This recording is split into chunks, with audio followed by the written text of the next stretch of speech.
My name is Ranger Sam, and I have been a forest ranger for 20 years. I have seen many things in the forest, but nothing like the Myuu. It all started on a cool autumn evening. My team and I were gathered around the campfire.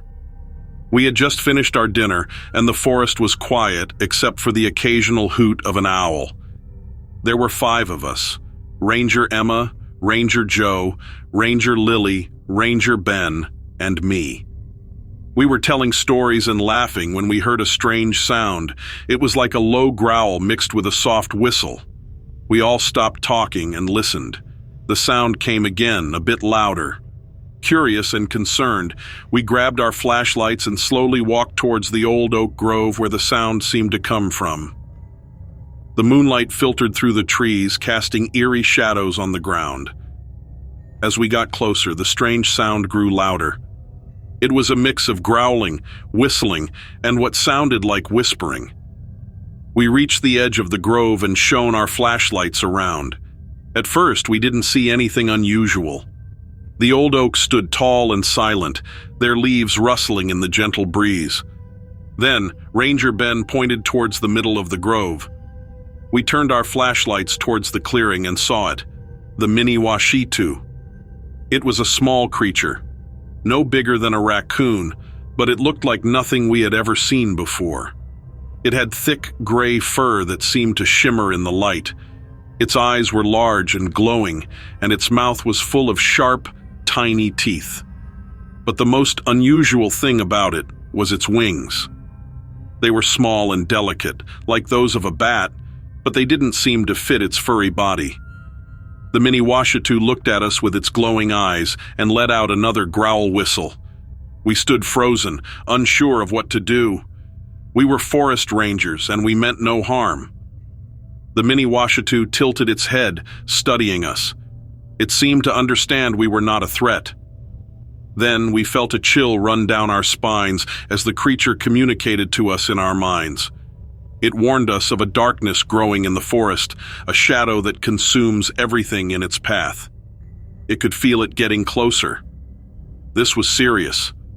As forest rangers, it was our duty to protect the forest and everything in it. We agreed to help the Myuu and asked it to show us where this darkness was. The Myuu nodded and spread its wings. We followed the creature deeper into the grove, our flashlights casting long shadows on the ground. The air grew colder, and the trees seemed to close in around us. After what felt like an eternity, we reached a small, dark cave. We gathered at the entrance of the cave, peering into the blackness. A strange, cold wind blew out from the cave, and we could hear faint whispers coming from inside. We needed to be careful. We didn't know what we were dealing with. We nodded in agreement and stepped into the cave. The air was thick with an icy chill, and the whispers grew louder. As we ventured deeper, we saw something moving in the shadows. It was like a swirling mass of darkness, shifting and changing shape. We stood our ground, unsure of what to do. The darkness seemed to pulse with a life of its own, reaching out towards us with shadowy tendrils. I could feel a cold fear gripping my heart, but I knew we had to act. We all switched our flashlights to the brightest setting and shone them directly at the swirling mass. The light cut through the darkness, making it recoil and shrink back. The whispers grew louder, angry and desperate. We held our flashlights steady, focusing the beams on the heart of the darkness. Slowly, it began to dissipate, the shadows retreating into the corners of the cave. Finally, with one last whisper, the darkness vanished completely. We let out a collective sigh of relief and turned to the Myuu. It looked at us with gratitude in its glowing eyes. We had fulfilled our duty to protect the forest and all its creatures. The Myuu gave us a small bow and then spread its wings, flying off into the night and disappearing among the trees. We stood there for a moment, letting the reality of what had just happened sink in. Then, we made our way back to our campsite, feeling a deep sense of accomplishment. As we sat around the campfire once more, we knew we had a story to tell for years to come. The night we met the mini-Washatu and faced the darkness in the forest would be a tale passed down to future generations of rangers. And we would always remember the little creature with the glowing eyes and shimmering fur, a true guardian of the forest.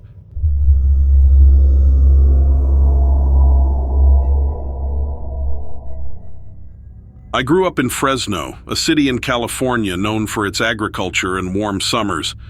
But there's one thing about Fresno that always intrigued me: the legend of the Fresno Nightcrawler. It was a calm summer night when it happened.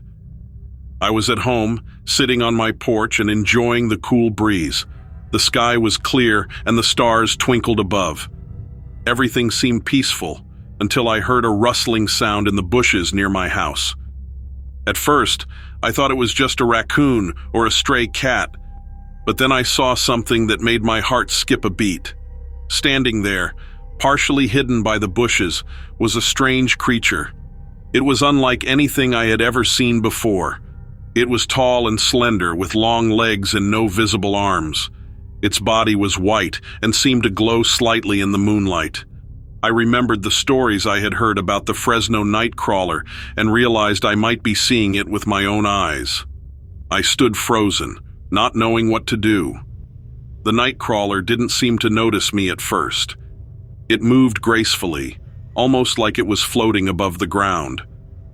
As it stepped into the open, I could see it more clearly. It had a small head with no visible features, just a smooth white surface. Its movements were slow and deliberate, almost as if it was taking its time to explore the area.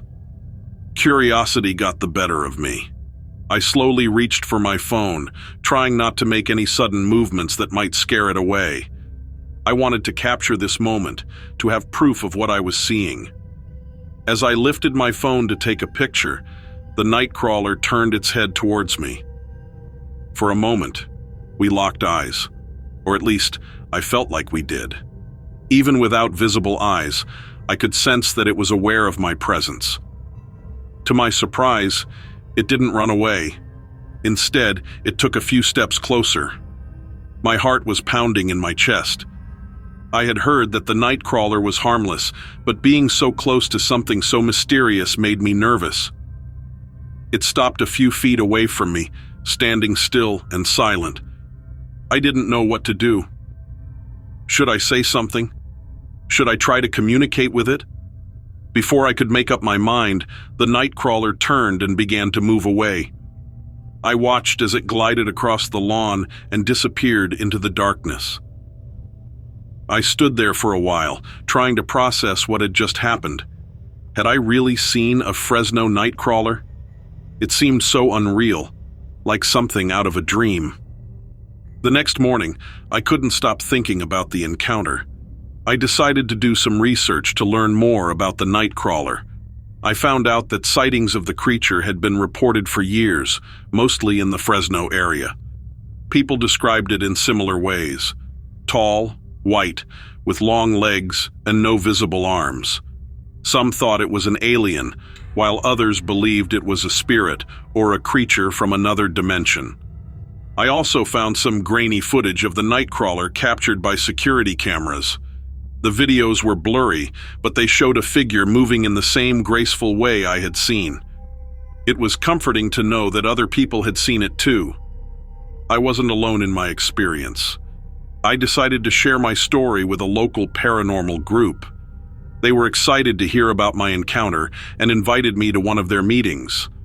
I met others who had seen the Nightcrawler and listened to their stories. Each encounter was different, but we all felt the same sense of wonder and mystery. One member of the group, an older man named George, had been studying the Nightcrawler for years. He believed that it was a peaceful creature, possibly here to observe us. He showed me a collection of drawings and notes he had made over the years. He had even tried to communicate with the Nightcrawler, leaving out small offerings of food and trinkets. Sometimes the offerings would disappear, but he never saw the creature take them. Inspired by George's dedication, I decided to try my own experiment. I set up a small camera in my yard, hoping to capture better footage of the Nightcrawler. I also left out a bowl of fruit and a shiny stone, wondering if the creature would take an interest. Every night, I checked the camera and the offerings, but for weeks, nothing happened. Just when I was about to give up, something amazing occurred. One morning, I found the bowl empty and the stone moved to a different spot. Excited, I rushed to check the camera footage. My heart raced as I watched the recording. There it was, the Nightcrawler, moving gracefully across the screen. It paused by the bowl, seeming to examine the fruit before taking a piece and moving on. I couldn't believe it. I had captured real footage of the Fresno Nightcrawler. I shared the video with the paranormal group, and they were thrilled. George congratulated me on my patience and perseverance. He believed that the Nightcrawler had accepted my offering and that it might return if I continued to leave out gifts. I continued my nightly ritual, and over time, I felt a strange connection to the Nightcrawler. I still didn't know what it was or where it came from, but I felt honored to have witnessed its presence. It reminded me that there are still mysteries in the world, things that we can't fully explain, but can still appreciate. The legend of the Fresno Nightcrawler became more than just a story to me. It was a reminder to stay curious and open-minded, to look for the magic in the world around us. Whether it was an alien, a spirit, or something else entirely, the Nightcrawler had touched my life in a way I would never forget.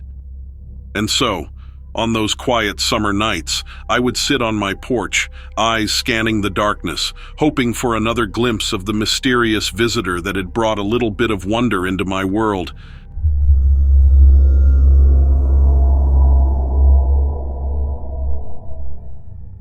I work as part of a cleanup crew in a small, quiet town. My job is simple. We clear out debris, trash, and anything else that needs tidying up. It's not glamorous, but it pays the bills. I've always preferred working the night shifts. The world feels different under the cover of darkness. Quieter, almost peaceful. But one night, something happened that I will never forget. The team and I were assigned to clean up an old, abandoned factory on the outskirts of town. It had been empty for years, left to decay and rot. The town council finally decided it was time to tear it down, but before that could happen, we had to clear out all the old junk inside. The factory was massive, a sprawling maze of rooms and corridors. We split up to cover more ground. I was paired with two other guys, Sam and Richard. We started in the main hall, sweeping up broken glass and rusted metal scraps. The air was thick with dust, and every step we took echoed eerily through the empty building. As we worked our way through the factory, we found ourselves in one of the back rooms. It was darker here, the only light coming from our flashlights. The room was filled with old machinery, covered in cobwebs and grime. We were about to start clearing it out when I heard something strange. At first, it was just a faint sound, like a whisper or a hiss. I stopped, straining my ears to listen. There it was again, a soft, almost rhythmic sound. I glanced at Sam and Richard, and they had heard it too. We shone our flashlights around the room, but saw nothing. We shrugged it off and got back to work, thinking it was just the wind, or maybe a rat. As the night went on, the sounds grew louder and more frequent. We tried to ignore them, but it was becoming harder to concentrate. The hissing was now accompanied by strange clicking noises. It seemed to be coming from deeper within the factory. Curiosity got the better of us, and we decided to investigate. We followed the sounds through a series of narrow corridors, our flashlights casting long, eerie shadows on the walls. The further we went, the more unsettling it became. The air was colder here, and there was a strange, musty smell. Finally, we reached a large metal door. It looked like it hadn't been opened in years. The sounds were definitely coming from the other side. With a bit of effort, we managed to pry the door open. It creaked loudly, the noise echoing through the factory. Beyond the door was a large open space, like a basement or a sub-level. Our flashlights barely pierced the darkness. We stepped inside, the floor beneath our feet feeling damp and uneven. As we moved further into the room, we saw something that made our blood run cold. In the dim light, we could make out a figure standing in the far corner. It was tall, taller than any man, and its skin glistened in the light. It looked almost like scales. We stood frozen in place, our hearts pounding in our chests. The figure turned towards us, and I got a better look at it. It had the body of a man, but its skin was covered in rough green scales. Its eyes were large and yellow, with slit-like pupils. Its mouth was filled with sharp, jagged teeth. It was like something out of a nightmare, a creature that shouldn't exist in the real world. For a moment, none of us moved. We were too shocked to react. Then, the creature let out a low, menacing hiss and took a step towards us. That broke the spell. We turned and ran, not daring to look back. We could hear the creature behind us, its claws scraping against the concrete floor. We raced through the corridors, not stopping until we were back in the main hall. The sounds had stopped, but we didn't dare go back to check. We gathered the rest of the team and got out of there as fast as we could. No one spoke a word as we drove back to town, each of us lost in our own thoughts. The next day, we reported what we had seen to the authorities. They were skeptical at first, thinking it was just a prank or a trick of the light. But when they went to investigate, they found claw marks on the walls and strange, scaly footprints on the floor. The factory was sealed off, and rumors started to spread through the town. Some people said it was a hoax, a story made up to scare people. Others believed we had encountered some kind of mutant or experiment gone wrong. No one knew for sure what the creature was or where it had come from. All I know is that I will never forget that night. The image of the lizard man is burned into my memory, a reminder that there are still mysteries in this world that defy explanation.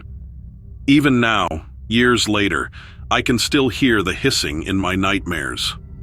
I avoid the outskirts of town, especially the old factory. It stands as a silent sentinel, a place of darkness and fear. The lizard man may still be out there, lurking in the shadows, waiting for the next unsuspecting soul to wander too close. I can only hope that I never have to face it again.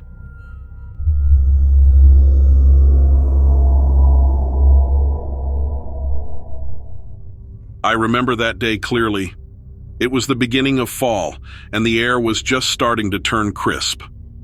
Our college hiking club had planned a trip to the nearby forest, a place known for its towering trees and serene beauty. We were excited to escape the pressures of our studies and immerse ourselves in nature. There were 5 of us on that hike: me, Alex, Jenna, Mike, and Lisa. We were all good friends and loved exploring the outdoors together. That morning, we packed our bags with snacks, water, and all the essentials, ready for an adventure. The forest was beautiful, with sunlight streaming through the leaves and birds singing overhead. The trail was well marked, and we followed it deeper into the woods. We laughed and talked as we walked, enjoying each other's company and the peaceful surroundings. As the day went on, we decided to take a break by a small, clear stream. We sat on the rocks, dipping our feet in the cool water and munching on granola bars. It was then that we first heard the strange rustling in the trees. At first, we thought it was just the wind, or maybe a squirrel. But the rustling grew louder and more persistent. We all looked up, trying to see what was causing the noise. That's when we saw it, the tree octopus. Perched high in the branches of a massive oak tree was a creature unlike anything we had ever seen before. It had the body of an octopus, with 8 long, slender tentacles that wrapped around the branches. Its skin was a mottled green and brown, blending perfectly with the leaves and bark. The tree octopus had large, expressive eyes that seemed to watch us with curiosity. We were all stunned into silence, our eyes wide with amazement and disbelief. The creature moved gracefully among the branches, its tentacles extending and contracting as it navigated its arboreal home. It seemed almost as if it were dancing, performing a slow, mesmerizing ballet in the treetops. I couldn't believe what I was seeing. My mind raced with questions. How could an octopus survive in the trees? What did it eat? How had it remained hidden for so long? None of us had any answers, and we could only watch in awe as the tree octopus continued its dance. Eventually, the creature seemed to lose interest in us. It climbed higher into the tree, disappearing into the dense foliage. We sat there for a long time, trying to process what we had just witnessed. It felt like we had stumbled upon a secret that the forest had kept hidden for centuries. After a while, we decided to continue our hike. The rest of the day felt surreal, as if we were moving through a dream. We talked about the tree octopus, speculating on its origins and habits. Each of us had our own theories, but none of them seemed to fully explain what we had seen. As the sun began to set, we made our way back to the trailhead. The forest was bathed in the soft glow of twilight, and the shadows grew longer and darker. We were tired but exhilarated, our minds still buzzing with the memory of the tree octopus. Back at the dorms, we shared our story with anyone who would listen. Some of our friends believed us, their eyes widening in wonder as we described the creature. Others were more skeptical, laughing and shaking their heads, convinced that we had imagined the whole thing. Over time, our story became something of a legend among the students. Some people claimed to have seen the tree octopus themselves, while others dismissed it as a fanciful tale. For us, though, it was a memory that we would carry with us forever, a reminder of the magic and mystery that still exists in the world. Years have passed since that unforgettable hike. We have all gone our separate ways, pursuing our own dreams and careers. But every now and then, when I find myself in a quiet forest, I can't help but look up into the trees, hoping to catch a glimpse of that elusive creature once more. The memory of the tree octopus reminds me to always stay curious and open to the wonders of the natural world. It taught me that there are still many mysteries out there, waiting to be discovered. And who knows? Maybe someday, another group of hikers will venture into that same forest and witness the tree octopus for themselves. Until then, I cherish the memory of that extraordinary day, grateful for the experience that brought us closer together and filled our hearts with awe and wonder. The tree octopus may remain a mystery, but its impact on our lives is something I will never forget.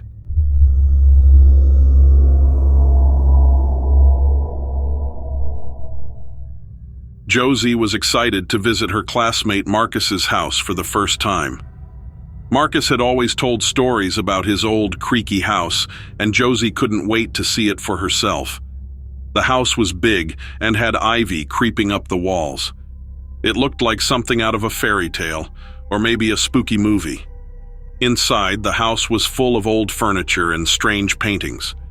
Josie noticed that the floors creaked with every step she took. Marcus led her to the living room, where they decided to play some board games. As they played, Josie felt a chilly breeze brush past her, even though the windows were closed. Suddenly, the lights flickered. Josie's heart raced. She glanced around, trying to stay calm. Out of the corner of her eye, she saw a shadow move across the wall. She turned to Marcus, who was still focused on the game. Maybe it was just her imagination, she thought. A little while later, Josie needed to use the bathroom. Marcus pointed her down the hallway and told her it was the first door on the left. As she walked down the dimly lit hall, she heard a soft humming noise.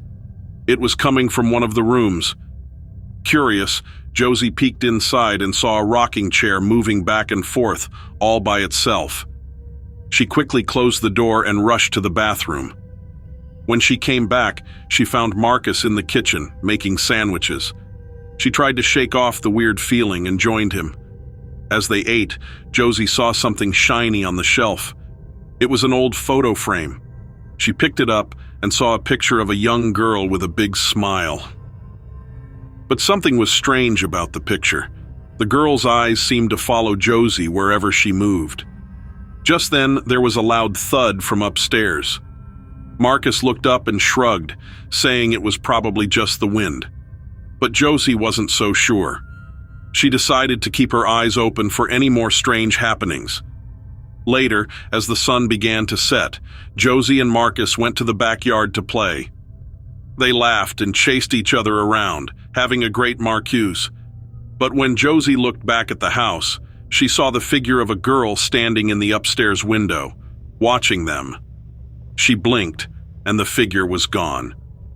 Josie left Marcus's house that evening with a mix of excitement and nervousness. She wasn't sure if she believed in ghosts, but she couldn't shake the feeling that something unusual was going on in that old house. As she walked home, she decided that maybe, just maybe, there were some things in the world that couldn't be easily explained.